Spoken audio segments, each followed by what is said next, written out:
Olá, meu nome é Daiane Martins, sou psicóloga aqui na S2 Psicologia, para quem ainda não me conhece.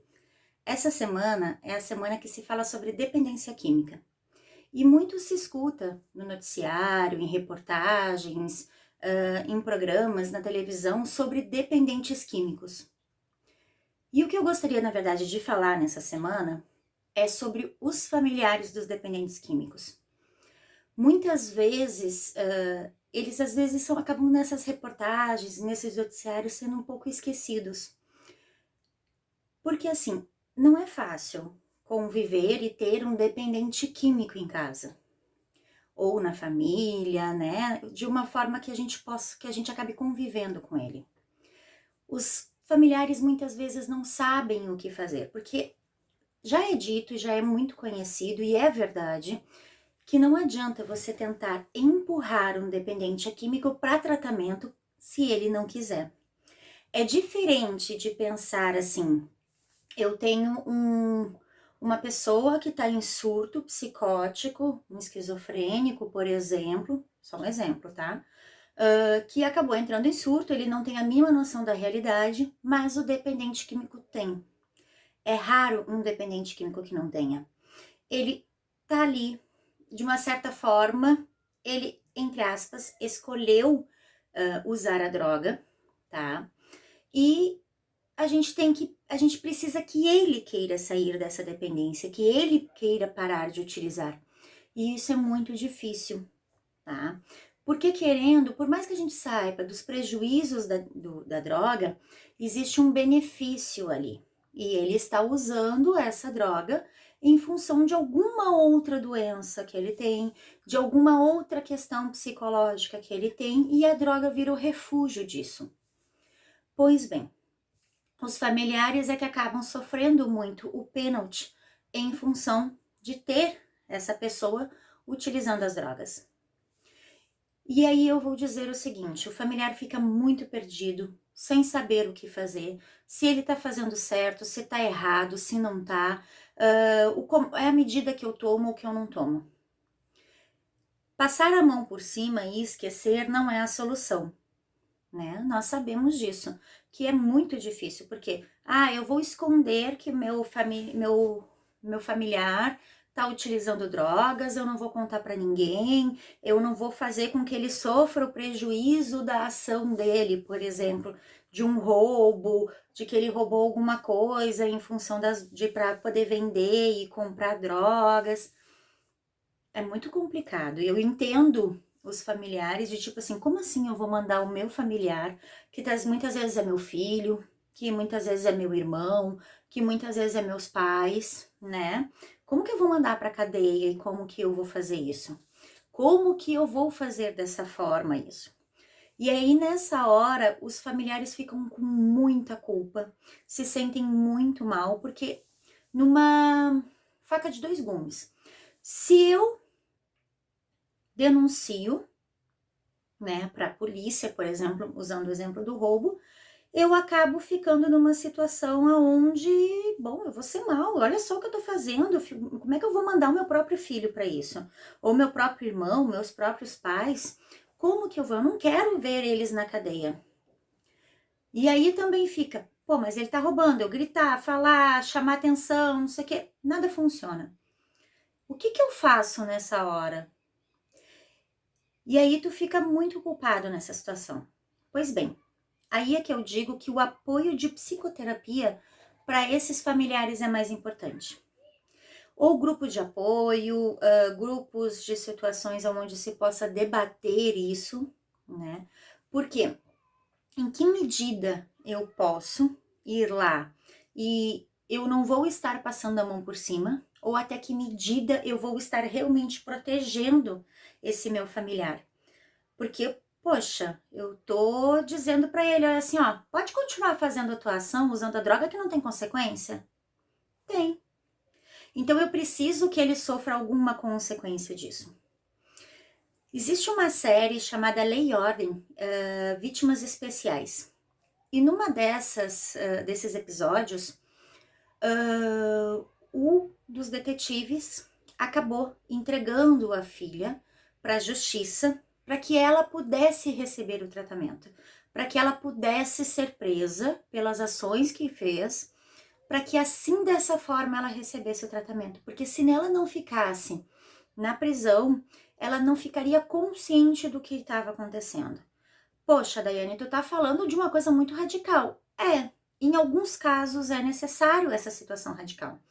Em outros, essa intervenção ou a conversa de como que eu vou conversar com meu familiar que está dependente químico, de como que eu vou falar com ele sobre essa situação, de como que eu vou trazer a lucidez a ele, que estratégias que eu posso ir utilizando aos poucos para que isso aconteça.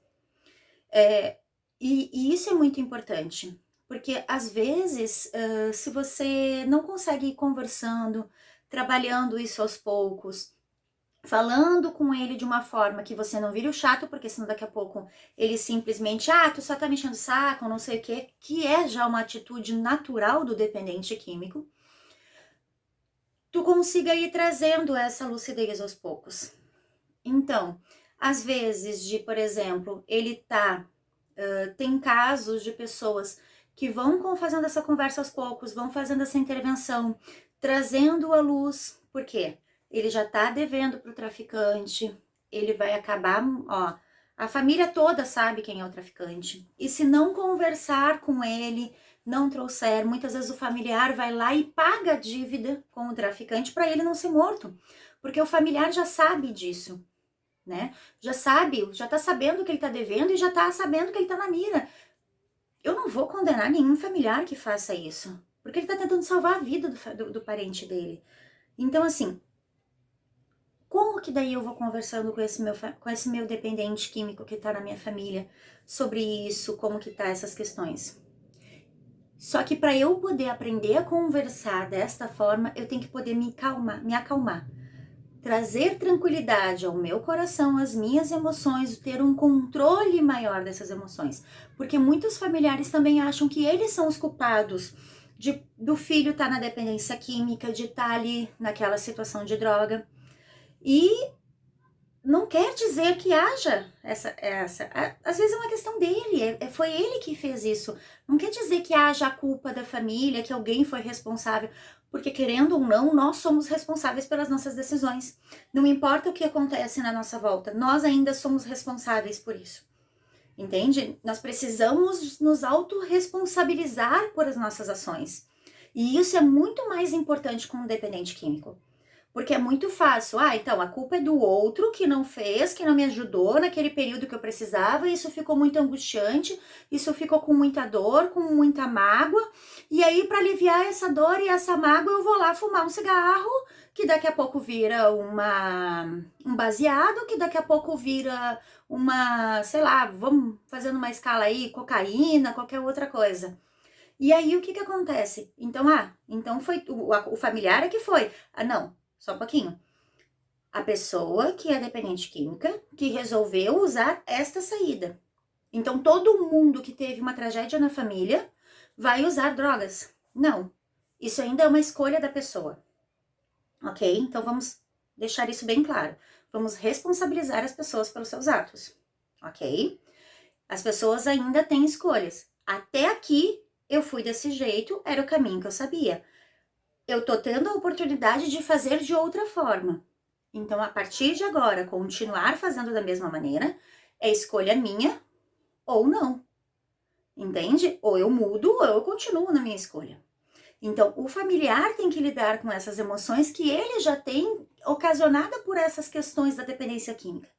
Depois que ele consegue, aos poucos, com a terapia, com o grupo de apoio, ir lidando com essas emoções, ao mesmo passo que ele vai trazendo outras formas de como que eu vou tratar a questão do meu dependente químico na minha família. Como que eu vou lidar com ele? Que formas, de que maneira, que tipos de palavras eu vou utilizar e intervir? Quando que eu vou chegar ali e colocar um limite nisso? Olha, eu preciso da ajuda de um terceiro, eu preciso da responsabilização perante a lei ou não. Eu preciso, até onde eu posso fazer uma intervenção realmente, né? Realmente, como é que eu posso dizer?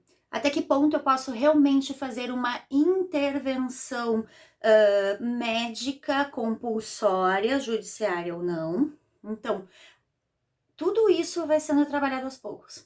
Dai, tem fórmula mágica? Não. Cada caso é um caso, ok? Então, a primeira coisa que se deve fazer é pensar em como que eu me sinto perante a essa pessoa que é dependente química da minha família e como que eu vou lidar com essas emoções. Porque se eu não for de cabeça, vamos dizer assim, cabeça fria mesmo, para cima, não vai funcionar. Então eu tenho que ir com razão e não com coração, tá? Então eu vou lidar com as minhas emoções, vou pensar sobre elas, eu vou pensar quais emoções eu quero que estejam ali, quais emoções é o que realmente eu, como familiar, preciso que esteja ali, e o resto eu vou raciocinar em cima e colocar ali. E isso não é fácil, ok? Eu espero que esse vídeo ajude alguém. A gente sabe que dependência química não é fácil e é um assunto gigante e que gera muito assunto, muito além, tá? Do que eu trouxe aqui. É um assunto praticamente interminável e é do nosso dia a dia e cotidiano. Então, se você gostou desse vídeo, curte, compartilha, se inscreve no nosso canal para você ter os vídeos assim que eles forem compartilhados, que eles forem postados, ok? E se você pensou em alguém que poderia ter, se auxiliar, marca nos comentários, coloca também as dúvidas que você tem sobre este ou outros assuntos nos comentários, quem sabe a gente consegue responder no próximo vídeo, ok? Um grande abraço e até mais!